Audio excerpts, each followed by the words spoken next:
We'll just take a second here to start. Today's the 8th.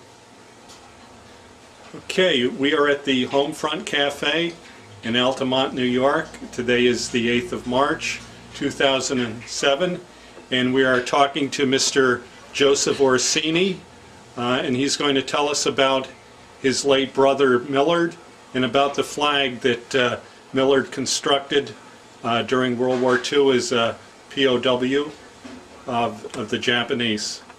Okay? He made this flag from a curtain shade, and he kept it hid from the Japanese for the time that he had it made until the time he was liberated. When the planes flew over in 1945, he held the flag up, and he brought it home with him and had it kept in a closet for a few years before anyone knows it, the story about it. And these are my brothers that were in the service. That's my brother Edward, was in the Navy. My brother Millard that made the flag. My brother Mike, myself. My brother Henry enlisted in the Air Force. My brother Nick in the service of the Army. And my brother Ernie, who enlisted in the Air Force. So there were 7 of you in the service at one time? Yes, 7 of us. Okay. Now, when did you first see the flag yourself? Not till about 1947 or so. Okay.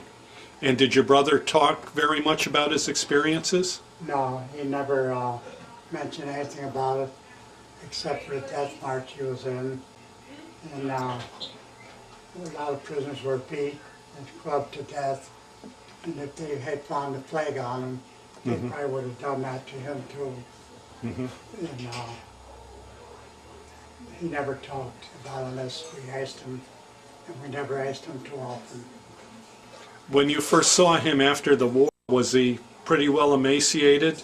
He weighed about as much as I do now, about 112 pounds. Uh-huh. He weighed around 108 or 90 when he went in, and he gained it all back after a year or two.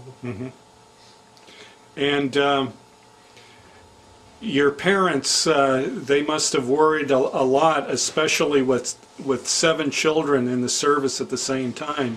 It must have taken an awful toll on them. Yeah, my mother couldn't read, but she listened to the radio every day. And I prayed for my brother every day until he was liberated. I prayed that we would hear from him by June 10th or May 10th of 45, and that's when we heard June 10th that he was a prisoner of war. So my prayers were answered. Okay. Now, you went into the service when? What was the date you went in? VJ Day. The day the war ended. Right. You went in and you stayed for a year? 1 year.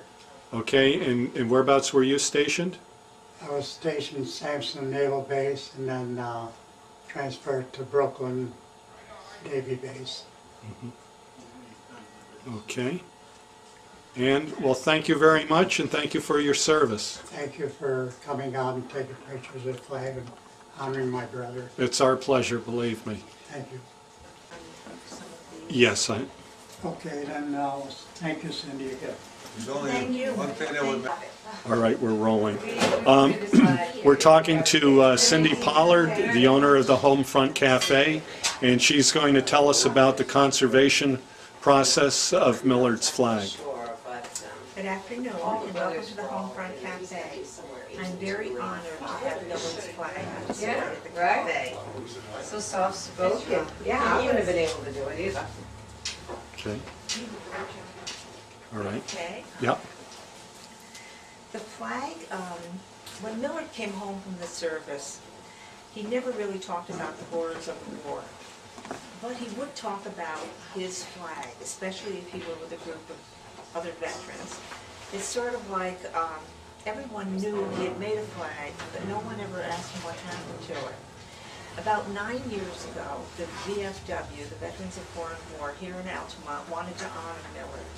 Millard had died in 1978, and they wanted to honor him, and so they went to Mrs. Orsini and they asked her about his flag, and what had happened to it. And she said, hold on, and evidently she went to the attic and dug out the flag. And much to everyone's surprise, this is what it looked like on the top picture. It looked like a piece of dried up old oilcloth that had been in an outside shed for 50 or 60 years. You couldn't touch it or it would just flake. The VFW wanted to know if it could be saved, so they made a contact with the Smithsonian and sent the flag there. The Smithsonian had it for a while, but felt that they couldn't work on it with their time frame. But they recommended a place in Massachusetts, the Williamstown Art Conservation Center, where they restore famous masterpieces.